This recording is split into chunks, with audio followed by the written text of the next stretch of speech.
Hello, boys and girls. It's me, Ronnie P, and I'm here once again in the Linesniper studio. And that means we are back on the Linesniper $1,000 challenge. That's right. The folks here at Linesniper asked me if I could take $1,000 and turn it into 10,000 big ones. And you know your boy loves a challenge. So let's jump into it and see where we stand as of week 3.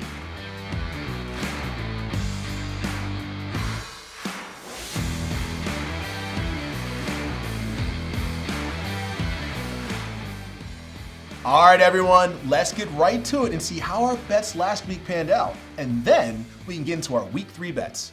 Now, last week we went a little light. It wasn't the strongest week for NFL, but Andy and I still managed to find some nice bets. Our first bet was on the Browns, and we had them at -3 versus the Texans. And hey, man, sometimes the market is just right because, the Browns won by exactly 3 points, which means our bet is a push, and we get our original bet back, but no profit and no loss. Can't even trust the Browns to get 4 freaking points. But hey, it's not a loss, and we can take that. We can take that. And then our second bet was on my Philadelphia Eagles. We asked the Eagles to beat the Giants by 4. The Giants, one of the worst teams in football. Well, should have known better than to trust the Eagles because they flat out lost to the Giants. They lost to the Giants. Unbelievable. The Eagles cost us last week, and that one really hurt. But luckily, we had our teaser. And you know Ronnie P loves a teaser. Well, we had a 2-leg teaser. First with the Bears, plus 8.5. First the Vikings. Not a problem at all, because the Bears didn't have to win. They just had to not lose by 9. So the Bears lost by 6, and we won that leg. And the other leg had the Colts plus 8 against the Titans. And the Colts, they didn't need the teaser. They didn't even need the plus. They buried the Titans. And would you look at that? 2 legs down. We won the teaser, baby. Absolutely beautiful. And a little bit of cash dropped back into our account. Now let's get a look at our new total bankroll, which, well, looks a lot like our starting bankroll from last week. But hey, that's what happens when you bet pushes, I guess. But not to worry. We are joined by another one of the Linesniper team today. We have James Mazzola joining me today. And now James knows his golf better than anyone. And he's an absolute beast with the NFL predictions. So let's see if me and James can make a little bit progress towards this 10K. Let's go, baby. Boys and girls, I gotta bring to you the man, the myth, the legend, Mr. JD. JD, thank you for joining us today, man. I appreciate your help, man. What's going on? What's going on? We're gonna knock this out of the park, man. I'm looking forward to it. Congratulations on your golf wins too. I mean, I'm definitely tailing you next time, dude. I didn't even know. Thank you. That's my bread and butter. But I'll tell you what, I can talk some football with the best of them, so I'm ready to roll. Okay, awesome, man. Awesome, man. Good stuff. And you know what? Your boy Andy has taught me a lot about checking the injury report. He's taught me a lot. And we really don't do college football on here, but I hear you know a lot about college football. So I said, why not? Let's do college football. So you ready to roll with this?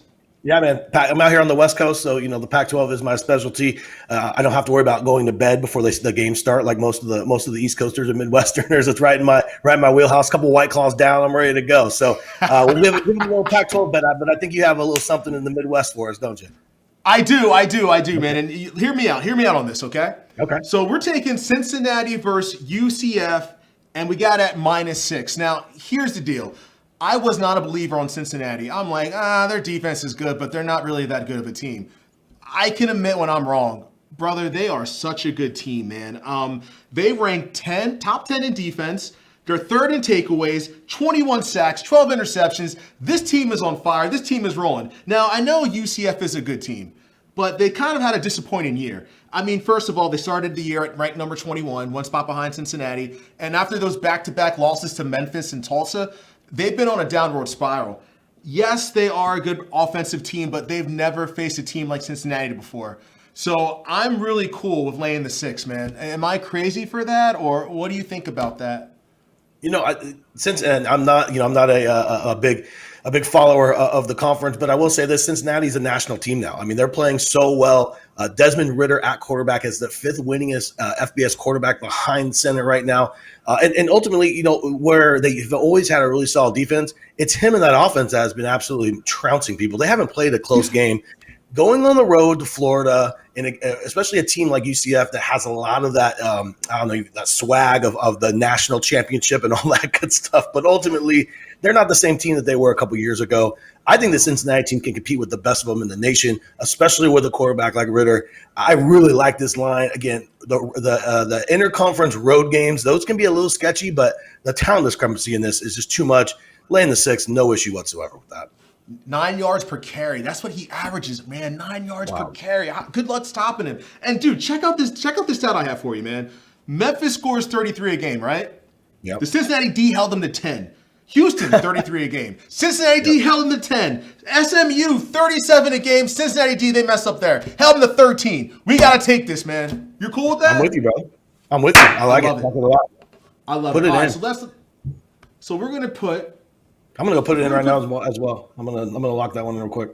Oh, I got this. I already got this. I got this at 5.5. I got lucky at 5.5, so I got lucky on this. Hey, I know, you got some CLV. Andy's talking to you about the closing line value, right? Bro, Andy has taught me so much, man. You gotta beat the line, man. You gotta beat the line. But He's 6 is still fine, man. 6 is still doable. No problems. So we're gonna put $50 on Cincinnati -6. Love it. I'm with you. And our potential payout's going to be 95.90. So, all right, that's our first bet. Oh. That's good stuff. I love it, bro. I love it. All right, boys and girls, we got our first bet in. We got Cincinnati -6. Potential payout is going to be 95.50. So, not bad, not bad. Now, James, you're here because you're the Pac-12 expert. I'm not going to lie, man. Saturday night, 1 a.m, I'm probably passed out because I've been drinking a lot of beer. I'm with you. So, I don't watch the Pac-12 not too much, man. So, help me out, brother. What are we taking? Yeah, the nice thing about the Pac-12 this season, as opposed to others, is that they're actually playing games all throughout the day. So I got a game that actually starts at 8 o'clock your time. So when you're having that last cracking that last beer, you could at least catch the beginning. It's 5 o'clock my time. I'll be rocking and rolling. But we're going up to Seattle. Arizona is heading to the University of Washington, and here's the thing: this pains me because I'm a University of Washington alum. There isn't a team in college football that I know better than my own school, right? We have absolutely no offense. And because of that, we should never be favored by more than 10 against any team in the Pac-12 because last week, we had a 2-to-1 run to pass ratio. You can't blow teams out running it twice as much as you're passing it with a freshman quarterback behind the helm who is tiny. He's basically a midget, and he has no arm. So they're just handing the ball off and running it every down. Arizona showed something last week. Arizona played USC right down to the wire. The talent between USC and Washington is very much on par. So Arizona already showed that they can compete, with a team as talented as USC. USC and Washington are the only two teams in the Pac-12 with what we call in the college football handicapping landscape a 50% blue chip ratio, which is really important because you can't win a national title without it. So that just shows me that Arizona is ready to compete from a skill set standpoint. They also like to run the ball, so an underlook is interesting here. The problem is that total is crazy low. So whenever you have a low total like that, you always want to gravitate towards the underdog because if no points are going to be scored, how the hell is it's more difficult for the favorite, right? And what do we have? We have it at 52.5. I mean, in a college football game, that's wild low, right? That scares me for a college football game under, man. Yeah, so I mean, so like when you're looking at that, right, you see that now Washington has to score. Basically, they have to hold them to nothing and score a bunch. Their pace is just way too slow, and I don't expect anything different from what they did. They played to basically to the same level as an Oregon State team last week, barely winning, by the way. I don't know, 1 by 1 possession. Oregon State had the ball with the ability to go up in that game, and that's all because of the game plan. The game plan is not going to be any different. Jimmy Lake came out and said, "We're going to run the damn ball," which is stupid, but it is what it is. Take the 11. They don't have enough firepower in their scheme to be able to put up enough points to beat this team by more than 11 points. You sold me, man. You sold me on that one. You sold me, dude. You sold me. We're going to take Arizona plus 11, man. That's what we're going to do. This is a one-score game, guys. 100%. 100%. All right. That's going to be a potential payout of 95.50 again. So 50 on Arizona plus 11. Let's do it. Love it. So we just placed a bet. Arizona plus 11. Potential payout's going to be 95.50. We love that. So I think we have enough college football because God knows what they're going to play. I mean, there's no games playing, man. Like, really. It's so funny. Like, just wasting our breath. Yeah, they're like, go out there and play. NFL, no games. It's craziness, man. It's craziness. So let's go to the NFL, man. Do it. And I'm liking this our first game. Now, I really like this a lot, man. Now, hear me out. I'm going to sound crazy, but hear me out, man. Okay. Washington against the Bengals, over 46.5. Now, number one, Riverboat Ron and Zach Taylor, they are both coaches that love to go for it on fourth down, which means that's great for us over bettors right there, okay?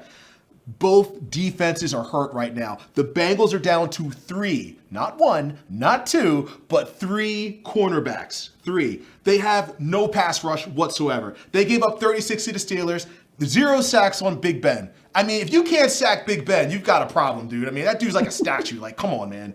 Washington, for the past couple weeks, same thing. Not a good pass rush going on. Detroit Lions scored 6.8 yards per carry. That's bad, dude. 6.8? Bro, Joe Burrow had a bad game. I know it was the Steelers' defense, but Washington's defense is a huge letdown for them. It's a huge come down for them. How can you not go with the over here? And here's the quote. I love this quote. Burrow said, "I know I'm not going to play like that very often. Hopefully never again, but maybe once a year." You know what that tells me, JD? That tells me this dude's going to have like 4 touchdown passes, man. That tells me it's going to be over. And Alex Smith, he has been clicking, man. Back-to-back 300-yard games, back-to-back overs. Dude, give me 46.5, man. Am I crazy for that? I'll be honest with you. I completely agree. You know, we look at the Washington side of their offense. Alex Smith, as you said, 2 straight 300-yard games. Guys like Terry McLaurin, guys like Gibson, who have kind of emerged from, relative obscurity. And ultimately, when you look at that Cincinnati defense, they're softer than butter, bro. Like, they're not stopping anyone, and I don't think they even want to. And that's exemplified by the fact that on the offensive side of the ball, Burrow's throwing it 50-plus times a game. I mean, this guy is slinging it. He's got weapons, too. You're looking at Higgins. You're looking at Boyd. Even a washed-up A.J. Green is getting a lot of targets. I mean, these guys are getting targeted 30, 40 times a game. Right? Excuse me. I mean, obviously, Burrow's attempting 30 to 40 attempts a game. I've seen him throw 60 times in a game already this season. So anytime you have that amount of offensive passing, and of course their head coach is, he's a sabermetrics head coach, if you will, right? So he understands and loves those first down passes. Both of them will be going for it on fourth down, no problem.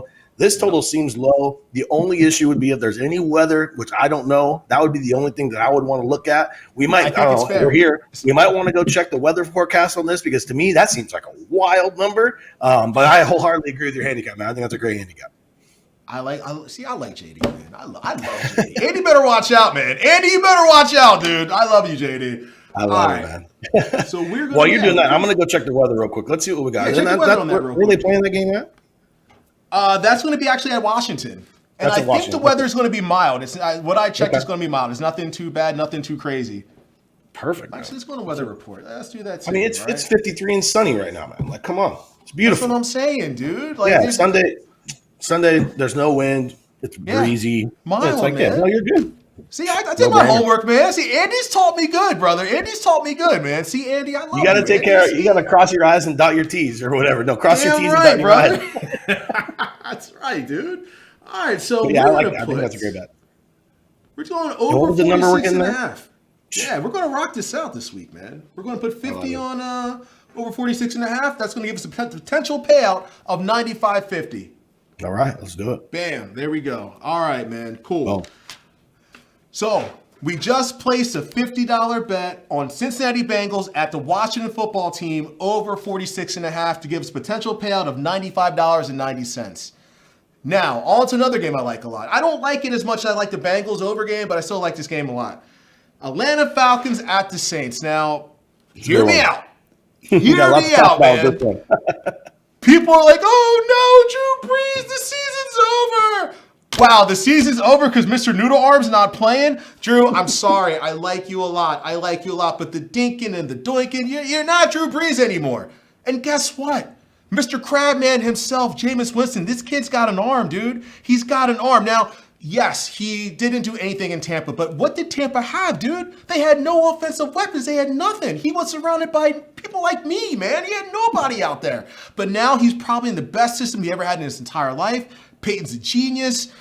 Good luck stacking the box, man. He'll just kill you. He'll kill you going deep, man. And the Falcons, bro, the 2 winning teams they actually played, they got blown out. They lost 30-16 against Green Bay, and Seattle beat them. They beat them by double digits too. How can you not go with this at -4? Yo, chat me up, man. What are you feeling about this one? So, Jameis he's interesting. He's the ultimate boomer bust quarterback, right? He led the league in interceptions, but he had more touchdowns than interceptions. So last year, which is interesting, right?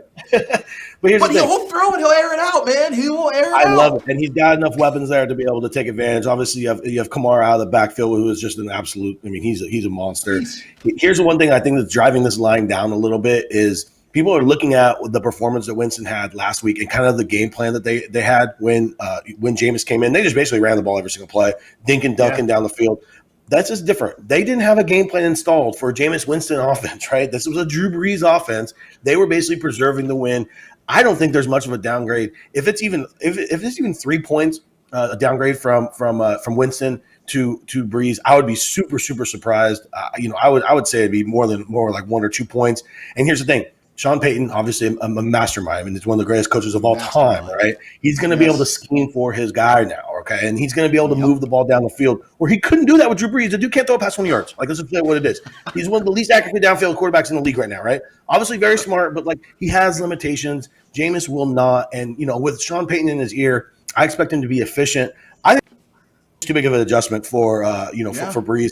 Because let's look at it. We're at 4.5, right? So what would this line be with Drew Brees? Would it be 8? Now, would it be 9? That's crazy. Because there's no way it's a 5-point adjustment between the two quarterbacks. So that's my point. Dude, and they went 5-0 without Brees last year, and I think Jameis Winston's better than Teddy Bridgewater. I really do. Yeah, -4. So what would this line be with Brees in? It would be more than a touchdown. It's got to be 9 or 10. It's got to be 9, right? A touchdown. They're sitting. Yeah, that's crazy. They're at home. You're telling me a four number on this, that would make them more or less. In old school, obviously the home field advantage is worth a lot less because there's no fans. But on a neutral field, if you give them a 1.5, you're saying the Saints are only 3 on a neutral field against the Falcons team that has just basically fucking quit. What are we talking about here? Right? So I think that's a crazy number. That sounds like a good thing to me. All right, man. We're on this one, man. We are on this one. So we're going to go with the New Orleans Saints -4. Again, we're going to put 50 in here. And $50 is going to give us potential payout of $94.50. Love it. And that's a good line because I'm looking at 4.5 on a couple of my books. So I grab that 4, we can take it. Hey, man. Line shop. Thank you, Andy. Andy loves that shit, doesn't he? Oh, he drilled in my head, dude. He's like, you got a line shop, Ron. What are you doing? You got a line shop. I've learned so much from this dude, man. I have 3 books, and if it's not on one of those 3, I'm out, man. I don't have the time for that stuff. I don't have the time, man. No, I don't have the time for this crap, man. I'm with you, man. I'm with you. But definitely, he's right though. Line shop. You should have. Andy has 8 or 9 different outs. I don't have the patience. My ADD takes over before I get to the. I'm with you, dude. I'm with you. All right, man. So we are taking $50 on the New Orleans Saints -4, and that's going to give us a potential payout of $94.50. Now, this next game, you like this a lot, and I got to take credit for this because, hey, Kanish, if you're watching, what did I say in the crosshairs about the Dolphins? Huh? Ronnie B was right again. We have the Dolphins against the Broncos, and dude, I'm not touching this game.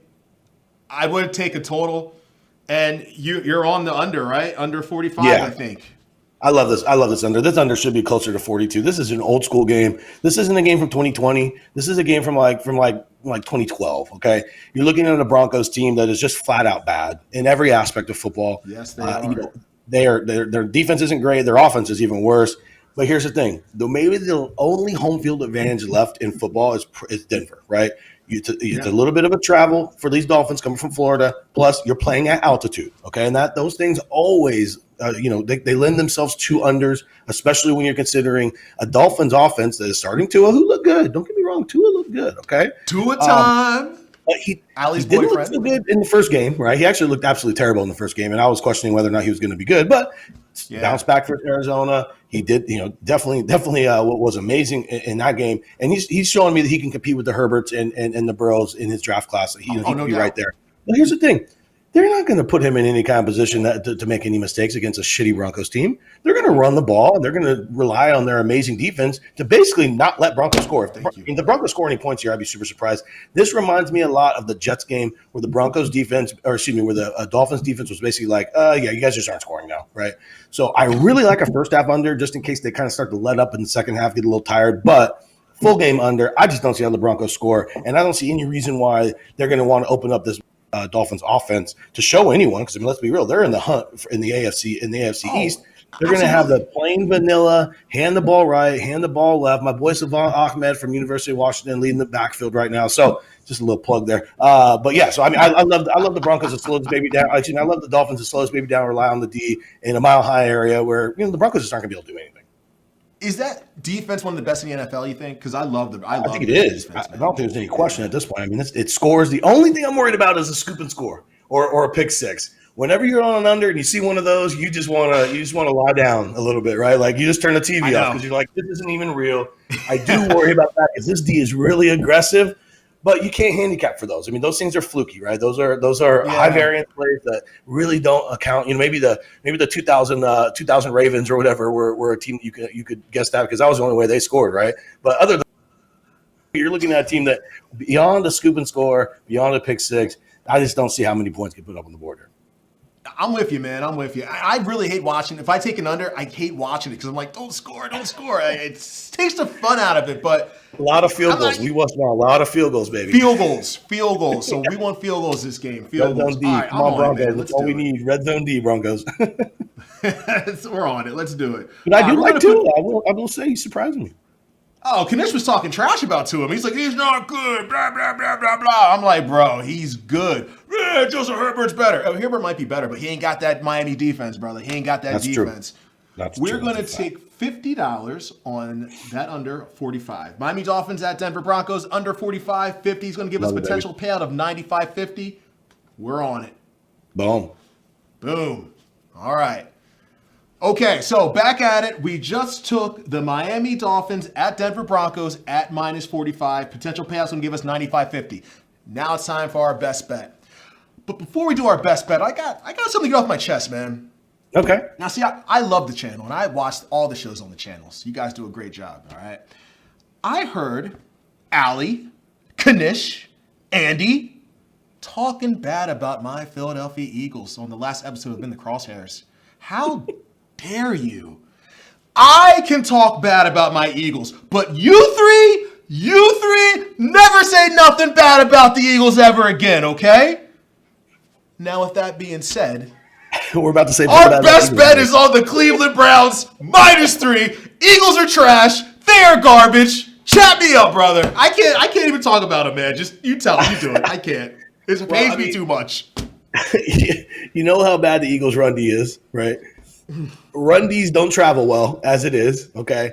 And you have a Cleveland Browns team that's probably the best running team in the NFL. I mean, they're a two-headed monster to the top 5 backs in the league in a healthy Nick Chubb, Kareem Hunt. They're not going to let, again, it's kind of a similar handicap. They're not going to let Baker Mayfield make any mistakes because they're not going to have to. Now, let me just say something about your Eagles. They have been rather decimated by injuries this year. They haven't really been playing with a full deck of cards. Not really their fault in that regard. It's been a tough year for everyone with that. But that's everybody, dude. That's no excuses, man. That's everybody. You just got the handicap of the way we see it, baby, and they just can't stop the run, and they're about to go against the best running team in football. That's really the handicap. I don't really know what else to say. There's really nothing else to say, man. I mean, the only thing that worries me is Eagles, they win games they're supposed to lose. They lose games they're supposed to win, and they got to win these games. But however, if Cleveland wants to get in a wild card, because I don't think they're in a wild card right now. They're in the hunt, but they're not officially in there. AFC's tough, man, and they lost to my Raiders, so they're losing that. That's what I'm saying, dude. So. They got to win these games. So, yeah, I mean, I hate to do it, guys, and my Philadelphia people, don't spit on me. I'm sorry. I'm trying to win some money here. Out of there. I'm sorry, okay? We're not a good team, and Carson Wentz. Oh, dude, real quick, why does Carson Wentz just hold the ball forever? Like, is he that bad? Or is this a bad year for him? Like, what do you think, man, honestly? He's got to get rid of it. This fumble issue has been something that's bugged him pretty much all of his career. Something he definitely has to fix. And ultimately, they're getting Myles Garrett back, and he's going to be all over this dude. And unfortunately, the Eagles have no offensive line. So I'm not really sure how they're going to block Garrett. I could see a strip sack, maybe a strip sack fumble. maybe a pick, maybe a scoop six. Okay, that's enough, man. I don't want to hear no more. Okay. I don't want to hear no more, man. Okay. We're not a good team. I know. It's going to be ugly. It's going to be bad. This is our best bet, man. We're going with Cleveland Browns -3. I'm sorry, guys. The Philly fanatic is sorry. I'm sorry. And we're going 150 on this, dude, because this is the best bet, man. We got to, man. Everything he said is right. Sorry, I've already locked that sucker in. We're going to lock it in. I'm sorry. So we got the Cleveland Browns -3. Potential payout, it's 286.50. So we need this one to hit, man. This is the big one. Let's get it. Love it, man.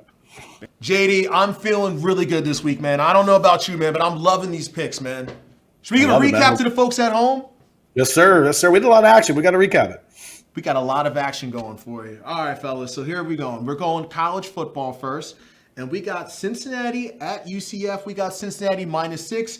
$50 is going to give us a potential payout of $95.50. Bing. Love that one. We're going with the man, the Pac-12 legend himself, Mr. JD recommends. We go with Arizona +11 against Washington. So $50 is going to give us a potential payout of $95.50. Ding. Love that one too. Let's go pros. Our first NFL bet. We have Cincinnati Bengals against the Washington football team. Almost said it. Didn't say it though. We got over 46.5. So $50 will give us a potential payout of $95.50. I love that one too. Ding. We have the New Orleans Saints led by Jameis Winston, Mr. Crab Legs himself, at -4 against the Atlanta Falcons. $50 wins us $94.50. Bing. Love that too. We also have Kanish's favorite team, the Miami Dolphins against the Denver Broncos at under 45 points. Love that one too, man. That defense is solid, man. I don't see how Denver's going to score on this team. But the best bet of the weekend. We both love this one. We're going with the Cleveland Browns -3 against Philadelphia Eagles. We got 150 is going to give us 286.50. I love them all, man. So you guys need to tail us or fade us, whatever. That's our picks for the show, all right? Check us out on social media. Watch our live reaction. Subscribe to the channel. Like us. Don't like us, whatever. Just say something. Make comments. Watch the show.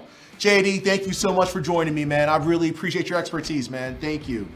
Thank you, man. It's fun having me. Fun having being on. It should, absolutely. Until next week, boys and girls. If we don't catch you, happy Thanksgiving. Take care, folks.